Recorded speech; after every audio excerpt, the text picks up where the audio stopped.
Welcome to Priyanshi study point. आज हम प्राचीन भारत से संबंधित महत्वपूर्ण जनरल नॉलेज को जानेंगे। हमारा आज का पहला प्रश्न है, निम्नलिखित में से कौन सा शहर चोल राजाओं की राजधानी थी। बहुत ही महत्वपूर्ण प्रश्न है। अधिकतर एग्जामों में पूछा जाता है कि कौन सा शहर चोल राजाओं की राजधानी थी। हमारा ऑप्शन है A Tanjore, option B Tiruchirappalli, option C Madurai, option D Sanchi. तो इसका सही ऑप्शन है ऑप्शन नंबर ए तंजौर। निम्नलिखित में से कौन सा शहर चोल राजाओं की राजधानी थी। तो तंजौर जो है ये चोल राजाओं की राजधानी थी प्राचीन काल में। हमारा अगला प्रश्न है दोस्तों, पांड्य साम्राज्य की राजधानी कहाँ थी। पांड्य साम्राज्य की राजधानी कहाँ थी। ऑप्शन है हमारा A Kaveripattinam, option B Kanchi, option C Madurai, option D Tiruchi. तो इसका सही ऑप्शन है option number C Madurai. Pandya साम्राज्य की राजधानी मदुरई में स्थित थी। हमारा अगला प्रश्न है दोस्तों, वह पुर्तगाली कौन था जिसने गोवा पर अधिकार किया था।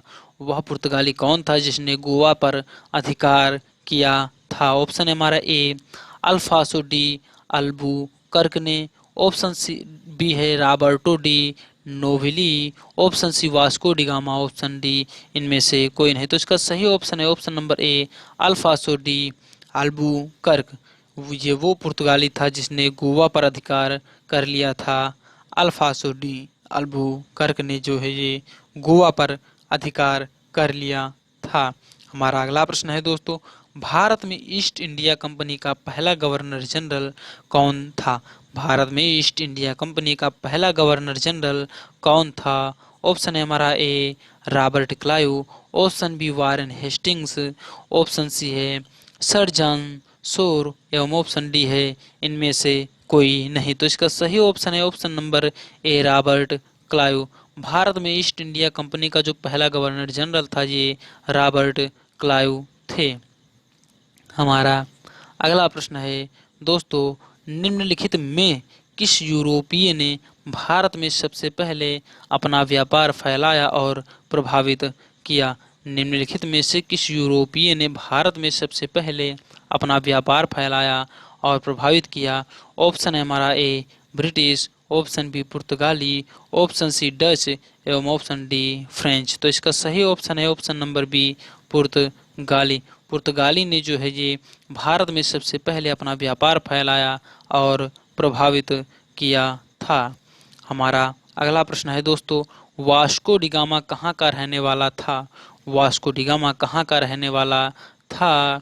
ऑप्शन है हमारा A America, option B France, option C पुर्तगाली एवं ऑप्शन डी ब्रिटिश। तो इसका सही ऑप्शन है ऑप्शन नंबर सी पुर्तगाली। वास्को डी गामा कहाँ का रहने वाला था। तो वास्को डी गामा पुर्तगाली यानी पुर्तगाल का रहने वाला था और ये पुर्तगाली था। हमारा अगला प्रश्न है दोस्तों, रामकृष्ण मिशन का मुख्यालय कहाँ स्थित है। रामकृष्ण मिशन का मुख्यालय कहाँ स्थित है। ऑप्शन है हमारा ए वेलूर, ऑप्शन बी है वेल्लारी, ऑप्शन सी है वेल्लौर एवं ऑप्शन डी इनमें से कोई नहीं। तो इसका सही ऑप्शन है option number A Vellore. Ramakrishna Mission का मुख्यालय कहाँ स्थित है। तो ये वेलूर में स्थित है रामकृष्ण मिशन का मुख्यालय।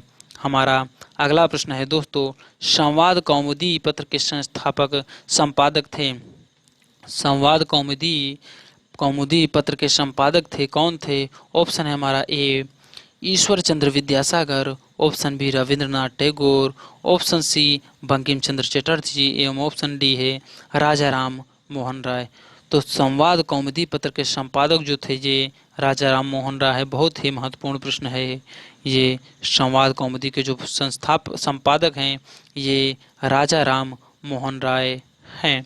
हमारा अगला प्रश्न है, स्वामी दयानंद सरस्वती का मूल नाम क्या था।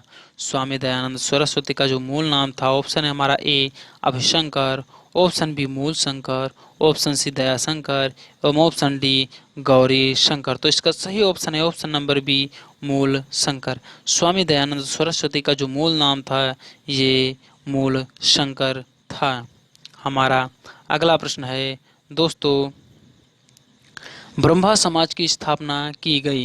ब्रह्मा समाज की स्थापना की गई थी, ऑप्शन है हमारा ए 1816 में, ऑप्शन बी 1820 में, ऑप्शन सी 1828 में एवं ऑप्शन डी है 1830 में। तो इसका सही ऑप्शन है ऑप्शन नंबर सी 1828 में।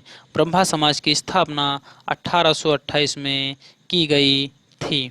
हमारा अगला प्रश्न है दोस्तों, शारदा मणि कौन थी? शारदा मणि कौन थी? ऑप्शन है हमारा ए रामकृष्ण परमहंस की पत्नी, ऑप्शन बी केशव चंद्र सेन की पुत्री, ऑप्शन सी है विवेकानंद की मां, एवं ऑप्शन डी इनमें से कोई नहीं।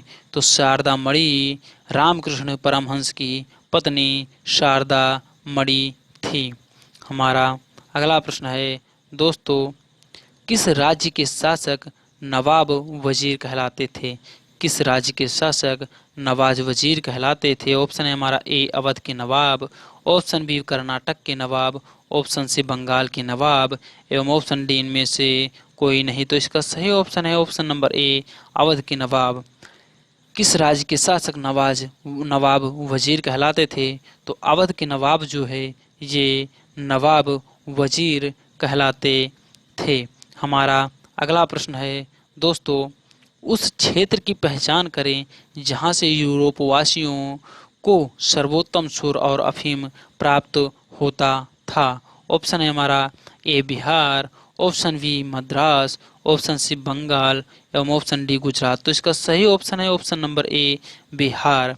बिहार जो है यहाँ से यूरोपवासियों को सर्वोत्तम सुर और अफीम प्राप्त होता है, यानी नशीली जो है वस्तुएं प्राप्त होती थी, नशीले पदार्थ प्राप्त होते थे बिहार से। हमारा अगला प्रश्न है दोस्तों, किसने कहा है? हमारा अगला प्रश्न है, किसने कहा है कि मराठों का उदय आकस्मिक अग्निकांड की भांति हुआ?